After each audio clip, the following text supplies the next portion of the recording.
Halo teman-teman, selamat datang di channel Lintas Kota Dingin. Hari ini kita bakalan ngebahas tentang tanaman yang cantik, yaitu tanaman Petunia. Teman-teman bisa lihat, ini ada beberapa contoh ada di depan kita. Teman-teman bisa lihat ada yang berwarna putih, ada yang berwarna merah juga.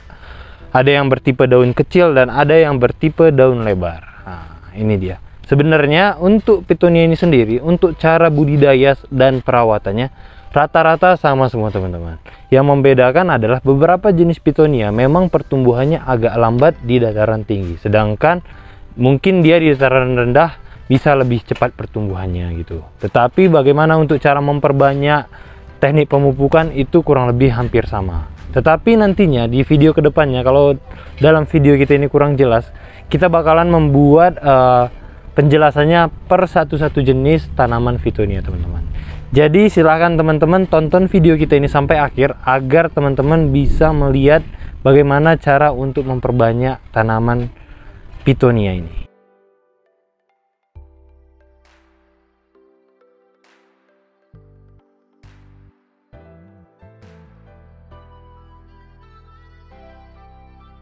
Yang pertama kita bahas adalah bagaimana sih lingkungan tumbuh yang diinginkan tanaman Petunia ini. Yang pertama dia adalah, berdasarkan sepengetahuan saya, memang untuk tanaman Petunia ini untuk pertumbuhannya dari segi warna dan kecepatan tubuh memang sangat bagus di dataran tinggi teman-teman. Nah, contohnya teman-teman bisa lihat ini bagaimana dari segi warna dia bisa kelihatan warnanya keluar. Nah, ini teman-teman bisa lihat. Untuk perawatannya sendiri kita masuk ke areal yang namanya media tanam. Media tanamnya sendiri kemarin pernah saya coba, tanaman Petunia ini diberikan media tanam yang agak padat. Ternyata tanaman ini tidak suka teman-teman. Beda dengan tanaman begonia dan yang lainnya.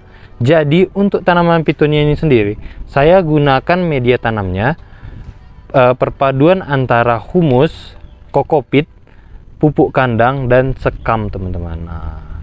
Dan pada fase dewasa saya tambahkan sedikit sekam bakar agar kandungan arang ataupun kandungan organik dalam media tanam itu lebih banyak. Jadi itu adalah perpaduan media tanamnya. Untuk persentasinya sendiri bakalan kita jelasin di video selanjutnya teman-teman. Jadi itu adalah media tanamnya. Lalu untuk tanaman Petunia ini sangat senang di areal yang terbuka. Contohnya seperti ini teman-teman. Nah, teman-teman bisa lihat saya letakkan di pot yang banyak. Di sini ada 4 jenis, yang dimana dia ini bisa menjalar ke semua bagian. Sedangkan kalau di bagian seperti ini, dia bisa langsung memenuhi areal. Tetapi teman-teman jangan buat ataupun jangan artikan Petunia ini dia tanaman gantung teman-teman. Tetapi teman-teman harus pastikan bahwa kalau dia berada di pot gantung seperti ini, dia maksimal bakalan keluar ataupun bakalan keluar dalam artian keluar dari pot ini biasanya hanya sampai di bagian ini. Karena setiap ruas-ruas tanaman Petunia ini dia mengeluarkan akar. Jadi seperti yang saya bilang tadi, memang Petunia ini sangat senang di areal yang terbuka yang tanahnya sangat banyak. Oke. Misalnya kalau keadaannya tanaman Petunia ini sudah menggantung sampai seperti ini, biasanya dia bakalan daun barunya itu dia bakalan busuk teman-teman, ataupun dia bakalan layu. Kalau kondisi tanamannya seperti itu, teman-teman jangan anggap itu karena penyakit, tetapi itu memang karena keadaan tanaman Petunia ini memang suka di areal yang terbuka. Oke, itu dia tentang media tanamnya. Selanjutnya untuk pemberian pupuknya, tanaman Petunia ini tidak suka kalau pemberian pupuk itu dilakukan secara dalam bentuk butiran teman-teman. Atau dalam artian teman-teman punya pupuk kimia yang ataupun organik yang dalam bentuk butiran, biasanya kita letakkan ataupun kita sebar. Tetapi tanaman Petunia ini dia tidak terlalu suka teman-teman. Kenapa seperti itu saya bilang? Karena kemarin pernah saya coba lakukan pemberian pupuk seperti itu dengan cara seperti itu, tanaman Petunia malahan mati teman-teman. Lalu saya lakukan identifikasi. Kenapa dia nggak suka pupuk kimianya langsung diberikan? Itu karena pada saat ruas-ruas yang baru sudah keluar dan akar yang baru sudah keluar, ternyata akar baru ini belum sanggup untuk menerima pupuk kimia. Jadi untuk cara pemberian pupuknya adalah dengan cara disiram teman-teman. disiram dengan konsentrasi rendah tetapi rutin. Nah, dalam artian adalah teman-teman pupuk kimia dalam butiran itu teman-teman larutkan dalam air sesuai dosis rekomendasi aja. Kalau saya pribadi itu biasanya hanya 5 gram per liter air. Lalu dilarutkan, saya lakukan pemberian ataupun penyiramannya, pengecorannya dalam kurun waktu 1 minggu 2 kali, teman-teman. Saya lakukan itu sebanyak kurang lebih interval waktunya saya lakukan pemberian pupuk hanya 2 kali dalam 1 bulan. Nah, kalau itu pemberian pupuknya.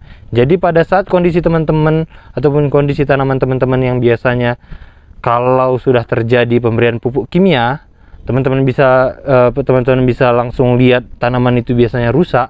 Silahkan teman-teman langsung siram banyak pupuk kimianya sampai pupuk kimia itu larut. Itu adalah bagaimana cara saya untuk menanggulanginya. Selanjutnya kita masuk ke tahap pengendalian hama dan penyakitnya, teman-teman. Untuk tanaman pitonia sendiri, untuk hamanya sendiri yang paling banyak adalah hama siput, ataupun bisa kita bilang hama keong. Kenapa seperti itu? Karena kalau kondisi tanamannya seperti ini, keong ini sangat mudah untuk bersembunyi di bagian belakang-belakang daun. Jadi yang terkadang pada saat kita semprot dia tidak terlalu kena, teman-teman. Jadi memang untuk hamanya paling banyak itu keong ataupun siput. Gejala serangannya teman-teman bisa lihat, ini dia daunnya bolong-bolong seperti ini.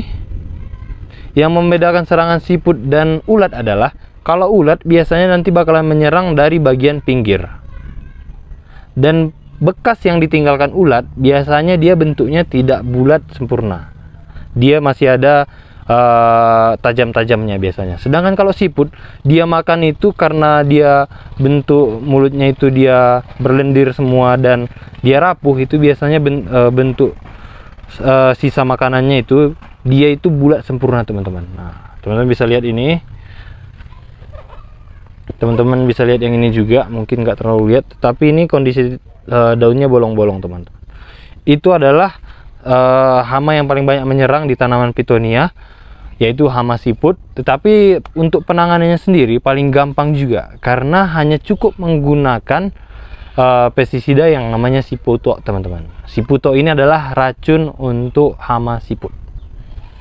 Dan selanjutnya kita masuk ke penyakitnya mengarah ke fungi. Ini biasanya yang paling banyak menyerang adalah penyakit busuk pangkal batang. Penyakit busuk pangkal batang ini biasanya disebabkan karena beberapa nanti di areal media tanam ini terlalu lembab, biasanya bakalan mudah terkena penyakit busuk pangkal batang.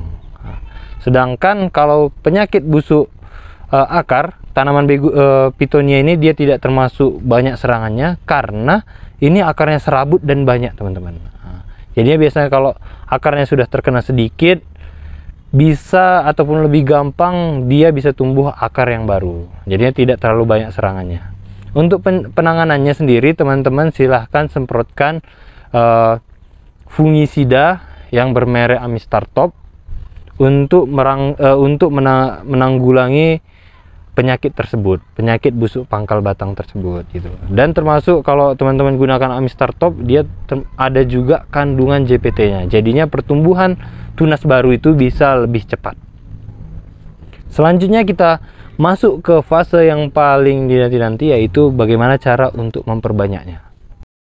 Untuk cara memperbanyak tanaman pitonia sangat gampang, teman-teman. Teman-teman hanya berpatokan pada daun ataupun batang daun yang sudah tua. Pemilihannya cukup gampang karena teman-teman untuk teknik pemotongannya sendiri, teman-teman nggak boleh motong hanya sedikit. Contohnya seperti ini, teman-teman harus potong dari satu bagian yang sudah tebal. Nah, ini dia contohnya. Nah, dia seperti yang saya bilang tadi, di setiap ruas daun bakalan tumbuh akar. Dan ini teman-teman bisa lihat ciri-ciri batang yang sudah tua adalah warnanya sudah cerah, dan biasanya kalau tanaman pitonia dia ada bulu-bulunya. Kalau dia sudah tua, bulu-bulu ini bakalan rontok dan tidak banyak lagi. Ini dia. Oke, yang kita tanam adalah bentuknya yang seperti ini, teman-teman. Teman-teman, kalau pemangkasannya teman-teman lakukan dengan cara seperti ini,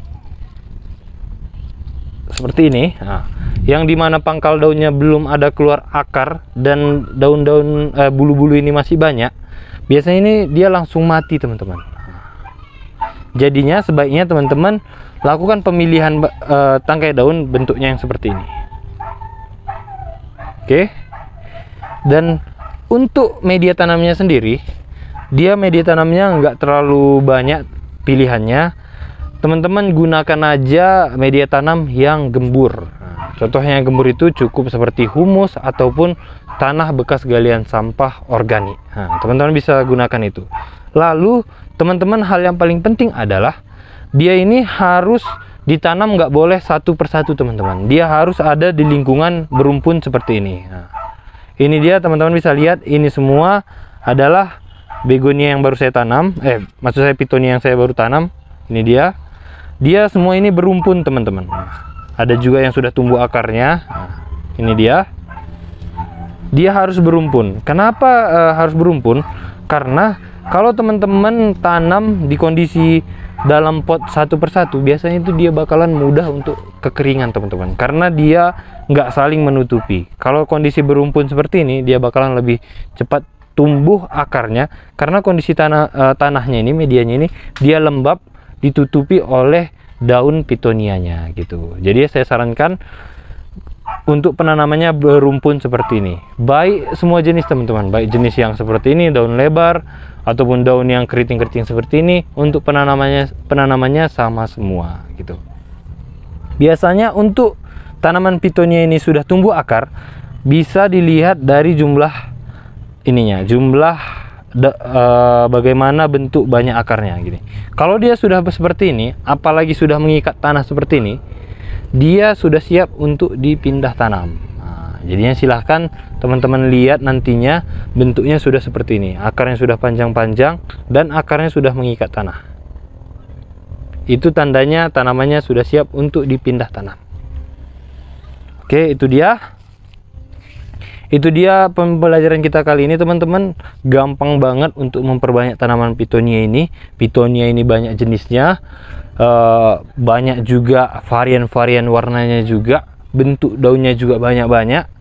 Kalau saya pribadi, saya punya ada 18 jenis, 18 warna untuk tanaman pitonia, baik dari segi daun sampai dengan segi warna.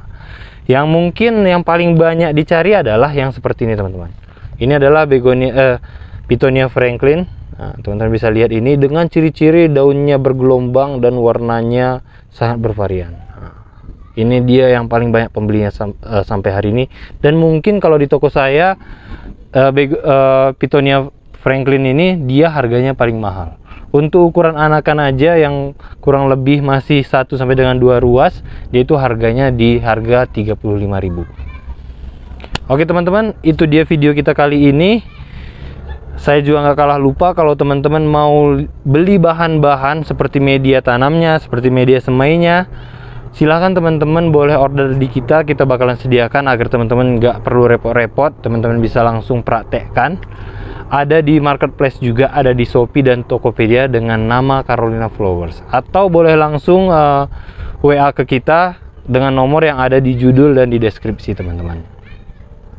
Dan nggak kalah lupa juga, kalau teman-teman memang mau tanaman pitonianya, kita bakalan kirimin juga di ukuran yang, kalau saya pribadi, kalau ukuran yang direkomendasikan untuk dikirim adalah ukuran remaja teman-teman. Ukuran remaja itu kurang lebih nanti ukurannya yang seperti ini. Ini dia besarnya. Kalau ukuran remaja, kita bakalan kirim dengan potnya juga kalau teman-teman mau. Tapi kalau teman-teman sudah terbiasa, memang kita bakalan kirim hanya tanamannya aja dengan sedikit tanah yang digempal. Oke teman-teman, itu adalah video kita kali ini. Jangan lupa di share ke grup-grup Facebook, WA keluarga, ataupun ke teman-teman yang sesama pecinta tanaman hias, agar kita bisa sama-sama belajar. Oke teman-teman, sampai ketemu di video selanjutnya.